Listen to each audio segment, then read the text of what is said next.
Love So Deadly. I'm Jason Horton. I'm Rebecca Lieb. And this is Ghost Town.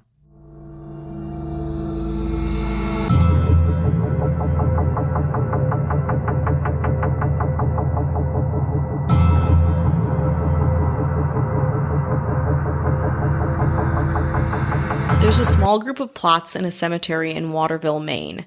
6 of them are children, 3 children under the age of 7. 3 died in 1954 and the other 3 in 1966. This is the family plot of Carl and Constance Fisher, a family tormented by mental illness, so much so that Constance drowned all of her children in 2 horrifying increments that took place 12 years apart. We're going to be talking about the Constance Fisher tragedy today, and it is a tragedy that is this is one of the hard ones. I'll say it. It's a hard episode, everybody. I think it's important to talk about. I think it's important to talk about the context, the nature of mental illness, especially in this situation, but I'm just putting it out there. It is not going to be easy. Constance Sirois, I think I'm saying her name right, was a child of adoption. She never knew her biological parents. She was a moody kid, a handful to her adopted family. She was not really happy growing up. When Carl and Constance met, Constance was a 17-year-old high school student, and Carl was a World War II vet, 7 years her senior. This kind of felt like maybe an answer to her unhappiness, to feeling displaced, to feeling like she didn't belong. After they married in 1946, Carl got a job working for the Maine Central Railroad, and Constance was a housewife. The 2 lived peacefully at 31 High Street in Waterville, Maine, and had 3 kids, Richard, Daniel, and Deborah Kay. On March 8th, 1954, Carl returned home from work and found things silent, which was weird considering his oldest son was almost 7, his middle child was 5, and his small daughter was about a year old. Carl walked through the house. Daniel and Deborah were still laying in their beds, swaddled in blankets. Then he stepped into the bathroom and saw Richard in the tub, floating face down. Carl looked frantically for Constance, who he couldn't find. He called for help and eventually found her. She was under their bed, unconscious, a bottle of Celsum shampoo spilled on the floor by her side. She was miraculously still breathing. At the hospital, Constance calmly told the police what happened. A few hours after her husband left for work, around 11 a.m., she killed her children. First Daniel, after she played with him in the bath, then Deborah the same way. She rolled both of them in towels and put them in their beds. Richard she killed after he came back from school around 3:30, quickly, before she knew her husband was coming home. After the murders, she wrote a suicide note and swallowed the shampoo. The doctor had prescribed it for a case of psoriasis a few days earlier, warning her that it was poisonous and it was not good for children. The scene at their house was grim the day that Carl came home. The family Bible lay open on the table. The children's slippers and toys littered the floor. On the kitchen table was a suicide note on the back of a paper bag. It was addressed to Carl. It said, "It was so hard to do, but God told me it was the only way I could save them. They are in heaven, safe forever from evil. I hope you will forgive me. Please forget about all of us. Maybe you don't think I loved them. Oh, I did, but I did. My heart is breaking. I loved you. I loved them." Let's take a little break. Today's episode is sponsored by Best Fiends. I have to tell you about Best Fiends. It's a fun puzzle game on your mobile phone. If you know me, you know I love to research true crime, the paranormal, hauntings, and weird history, but sometimes even I need a break. And Best Fiends is perfect. It really challenges my brain with all the fun puzzles, but it's a casual game, so it doesn't stress me out. I love that every time I open the game, there's always something new going on. Whether it's a new challenge, fun monthly event, or just new levels. I just reached level 500, so I'm pretty proud of myself. I love going through all the puzzle levels. It's really relaxing. This awesome mobile puzzle game is so much more than your average mobile puzzle game. The makers of Best Fiends have created a whole world right on my phone. It's bright and colorful with great graphics, and there's a story behind all these cute characters. I'm a huge Thorn fan, actually. Trust me, you don't want to miss out on this game. So join me and millions of other people who are already playing this fun puzzle game. Download Best Fiends free on the Apple App Store or Google Play today. That's friends without the R. Best Fiends. Hi, hello, how are you? Hello. How are you doing? Hello, are you doing okay? Yeah, I had another Impossible Burger. I know I keep everyone updated if I have this is an important note. That I've had my second Impossible Burger. How did it differ much from the first one? I mean, I ate it so fast, I didn't know what was happening. So I don't know how to enjoy things. Yeah. Well, usually I send Jason home from recording with a couple ice cream fish, which are delicious ice cream cones shaped like fish, and there's different flavored ice cream inside. Yeah, like a whitefish, salmon flavor. Yeah, salmon cone. It's really great. She's like, yeah, here, enjoy this. And here's fun. a little the sweet and the savory. What do you want from me? On Halloween, she gives me a little bag of pennies. It's dirty little pennies. It's really great. You clean them, you take them home. We want to say hello to our government. Yeah. We simp we for love our government. our gov. We simp for our government. That's true. Okay. I'm just using the that's good. Hip lingo. It's very hip. You just did a hip thing. And we want to say hello to our mayors. Mm-hmm.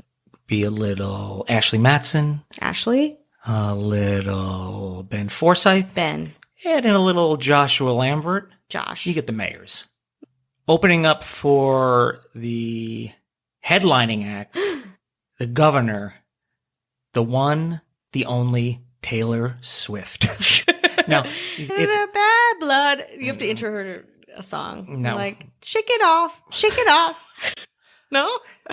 Our governor, Avian Noble. Till the day you die. Until I get corrected. You're going to be wondering. I want to say thank you to anyone who's a patron, anyone who's listening. Mm-hmm. If you like bonus episodes, early access with no chit chat or ads, it's patreon.com/ghosttownpod. And if you just want to like donate $1 to our ice cream fish, we're desperately needing dollars for ice cream fish. You can find that there's a Ko-fi link or coffee link in the description or show notes. It's, if you want to, if you don't, we get it. Yeah, the bonies, the no ads, the coffee links. And then anyway, there's so many opportunities. Yeah, or, if you want to do none of that, but you're like, I want to get the word out about the show, go to youtube.com/Jason Horton. The more you like or leave a comment or watch a video, it tells YouTube, I'm going to push this video out to more people. And then people, when they realize it's essentially a ghost town front, then more people listen to Ghost Town and you can really help that way. And thank you to anyone. People are still buying up those Cecil Hotel shirts and hoodies. It's really great. And it goes to the Skid Row Housing Trust and then the Jim's Burger Shop ones, like the retro ones, the Jetsons ones. They go to the Boys and Girls Club. And you can find that at ghosttownpod.com/store, or you can find a link in the description. Ooh, and if you live in Los Angeles and I see you on the street with one of those shirts, I'm going to lose my shit. I'm going to be so happy. I might come hug you. Hopefully you're vaccinated. I will be. You'll find out after the fact. Or they'll be like, why are you hugging me? I'll figure it out. And you're like, oh, you're the one who did a Bad Blood Shake It Off medley. All right, I remember you. That's a medley mashup. Yeah. That's right. It's my remix. Oh, real quick, we got a one and done Apple Podcast review. What is it? Not one and done. No, sometimes there's like 2 or 3. Oh, I thought we're also recording this a little sooner than our normally because Rebecca's throwing us off. Yeah, I'm going to Wine Country tomorrow, so I'll be Instagramming with a bucket of wine in my system. If anyone's interested in that, no. And I'm going to be editing this part right here probably tomorrow. But thank you to anyone who's given an Apple Podcast review. We appreciate it. If you haven't, we encourage you to do so. Hello. Hi. Nope, that's just the name of the thing. The computer can't talk back. Hello, 5 stars. But this is for you, Rebecca. I love the banter. But I miss hearing about Rebecca's dating life. If I didn't have an awesome wife and a steady job, I would fly to LA and take her on a mediocre, perhaps borderline forgettable date. A man can dream. Oh. That's from Germ Gal. Let me tell you a little something about dreams. I have a lot of dreams, and that's none of them. Number one in the thing is I'm being taken out on the date. Jerngal, listen to me. Yeah. Drop the wife. Drop the life. Get out here. We'll go on 2 dates. We'll text a little bit afterwards. And then it'll ghosted. fizzle out. Stuck here. You'll be stuck. LA adjacent, Pomona, Riverside, whatever. You'll have to build it back up. You'll build it back up. You'll get your wife back. You'll beg for her back. You'll go back to wherever you came from. You'll finally be assembling your life again. And then I'm going to text you. And he's like, well, let's give it another shot. And we're back out here drinking vodka sodas together. The sweet, polluted breeze of LA in our hair. Do you have hair? I hope you have hair. Well, I want to tell you something about dreams. My dream, at the very minimum, is I'd be taken out. for number one. Is I'd be taken out on a mediocre. I mean, mediocre's fine. That's great. I appreciate that. But I'd be taken out on the date for starters. Jason's rider, his date rider. Yeah, I was like, let me tell you a little something about dreaming. No, I miss talking about dating too, but I am in a relationship and it's not as insane as the dates that I went on. They haven't met. She just keeps sending him money. He doesn't for his cell phone bill. Yeah, but the thing is, someone's got a phone. I don't know why the video camera doesn't work on his phone. It's okay. He doesn't. His computer's old. His phone is cracked. I don't know what you want. I got one blurry photo of his foot once, and that you paid for. Because otherwise, the data plan. Listen, I don't have to explain this to you. I don't have to. Don't you judge me? You're in love. Don't you judge me? You donate to our Patreon. I'll tell you more. Okay, that's my Patreon plug. In any case, yeah, I'm always down to tell a story. Mostly don't do it on the podcast because people hate it. But how we get back to this sad story? Maybe. Yeah, the part that people hopefully will at least be interested in and. Yes, and it is weird. I just want to acknowledge it is weird. We're going from break, which is very jovial, back to sadness. But again, I think it's an important story to be told. So everyone was shocked when Constance Fisher killed her 3 children. Waterville, Maine at the time, it was 1954. It was a quiet, happy town. Constance, and I think maybe I lose track of this when I was researching, she was only 23 years old. She got married as a teenager. She seemed to have kind of moved from being a troubled teen into a pretty enthusiastic, friendly person who seemed in love with her husband, her kids, her life. Of course, that was not the case. That's just a facade that, people really latched onto, especially because she didn't have a lot of close friends. Soon after her marriage, she had more problems to confront. Anxiety and depression brought on by worry over money, kids, and her cramped home. She continually heard voices and saw visions telling her to do things. She had apparently attempted suicide early on in her marriage and was taken to therapy by her husband and prescribed a sedative and phenobarbital for her anxiety, which she also attempted suicide with. So after she went to the hospital, she was taken to Augusta State Hospital, which is a mental institution, for observation. I wanted someone to baby me, she told one of the psychiatrists assigned her there. The doctors diagnosed her as a paranoid schizophrenic, and at her trial, she was declared not guilty by reason of insanity. In June of 1955, Augusta State Hospital became Constance's new home. Her treatment there was, well, let's say was very 1950s. They shocked her body with insulin, high doses of hormones designed to put patients into a coma or induce seizures, a lot of that. The method was soon found to be dangerous and ineffective and quickly discontinued, thank God. But she also showed signs of improvement at Augusta State Hospital. There was some actual therapy going on. She was in group and individual therapy. She didn't have to worry about the responsibilities of marriage and motherhood that seemed to plague her. She took ballet classes. She was on a softball team. She even acted in the Augusta State Hospital plays and contributed to their literary journal called Outlook, which published her poetry. She was no longer hearing voices or having visions and was calm and pretty nice to the psychiatrist, staff, and other patients. In 1955, her husband began the legal process to get her released. At the first hearing in 1957, her psychiatrist gave a definite no, she would not be released. By 1958, her doctors had to admit that she had shown no signs of psychosis for years, and it might be safe to release her. In 1959, fueled in part by a national effort to deinstitutionalize mental patients, psychiatrists decided she posed no risk to herself or others, and she was released. In May 1959, a happy Carl picked up Constance and took her to a new house he had built just for her. And then they started over. They had the new house. They revitalized their marriage. They started a new life together. Within a year of her release, Constance and Carl gave birth to her 4th baby, Kathleen, followed in 1962 by Michael John, and in 1965, Natalie Rose. For the first few years, the now 35-year-old Constance leaned back into family life. But after Natalie's birth, Constance started to unravel again. The worries, depression, even the voices started slowly coming back. At this point, the voices talked a lot about the end of the world. On June 30th, 1966, Carl returned from work again to a completely silent house. What must be the most traumatic deja vu of all time, he looked in the bathroom and saw baby Natalie face down in the tub. Constance had once again drowned her 3 children. She then again tried to kill herself with overdosing on household drugs and injuring herself with a pellet gun and kitchen knife. I hope you understand, she wrote in a suicide note to Carl. It's the only way I could be sure they would go to heaven. Constance did not die. When she did regain health and consciousness, she was recommitted to the Augusta State Hospital, but this time it was definitely permanent. In October 1973, shortly after poor Carl decided he couldn't stand the sadness, he stopped visiting her. Constance escaped her confinement and leaped into the nearby Kennebec River. Her body was found on the riverbank a few days later. Constance Fisher was laid to rest next to her 6 children, and in 1990, Carl died and took his place beside Constance and the children in the family plot at 69 years old. And that is the sad, horrifying story of Constance Fisher and the tragedy that befell her and her family. I was happy to hear that they seem to take mental health seriously when it's very easy to dismiss, you know, and, you know, I'm sure medicine and, you know, just the growth of the mental health industry, you know, has grown over the years.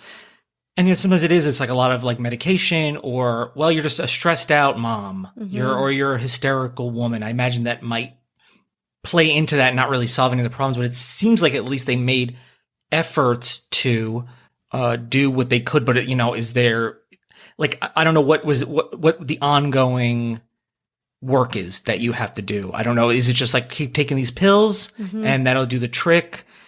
It's a really tough thing. And I don't know why, like the thing of like, there's got to be a lot of pressure in being like, okay, well, I'm going to have 3 more kids. Yeah. In a relatively short amount of time. That's a lot of pressure for, you know, the person that's the most balanced. Yeah. I imagine. It seems like a little, like a kind of a bad, I mean, I understand it's like, you know, you want a family and understand those things. But I also, I can't imagine that if she didn't have any more kids or maybe just had one. Yeah. Very easy for me to say sitting here, but there probably would be less stress. Would the end result be any different? I don't know. But I got to imagine that puts a lot of stress on the body and the mind and, you know, sleep and worry and stuff like that. Yeah. I mean, it's got to be so complicated and fraught. And already you're living in a society that doesn't wholly, I mean, not that we do now contemporarily, like that we understand mental illness or how best to treat it. We don't. And certainly, you know, in the 50s and 60s, like, of course, they knew much worse than we do now. So that's going to be really complicated, this relationship. When I was researching this, I kept thinking about the marriage and how fraught and just sad and complicated that must be, and how she must feel like she owes him so much, and he must feel like he is her guardian and protector. And, you know, I can't think of a more complicated relationship than what I was researching. That's really sad. I mean, it's just incredibly sad. It's incredibly hard also because, you know, schizophrenia it's heartbreaking, and she must have thought at a certain point that she was totally capable too. But, you know, mental illness, it's a process. It's not linear. And again, me saying this from a place where I'm in a much better place than the people in this situation. But yeah, incredibly sad, really hard. The expectation too of women at the time must have also been just a huge burden when you're already a person with mental illness who has had an unstable past. And the fact that like it was just too much for him to keep visiting her after all this. It's got to be really hard. And I mean, I don't know. It's like not one of these things where I'm like, at least from what I'm getting from this, I don't know these people intimately. Like, you're wrong, you're right. You know, it's just tough to hear that you're just like obviously she wasn't getting better the second time around. The first time it was like things were going well and probably could have stayed in there longer or maybe not come out and be like, well, let's put a lot of stress. But also it's like, well, you can only do what you think is right. And then just to be like in there like lonely, and then just be like, the second I have a chance to escape, I'm sure she was being like, I'm going to escape and I'm going to jump in that river. Yeah. And that's going to be the end of it. Not, I'm going to escape. What should I do? And last minute, I'm going to jump in the river. I assume that's probably something that she's probably like, this is my plan. It's just like a really sad, really, really sad ending. Yeah. And there's a really great book. I probably mentioned it on a past podcast episode, but it's called Hidden Valley Road, and it's about schizophrenia around the same time. And a lot of similar themes and notes, and just, again, really sad, and just, you know, the medical community desperately trying to understand mental illness and what they can do and what an ongoing struggle it is. So, man.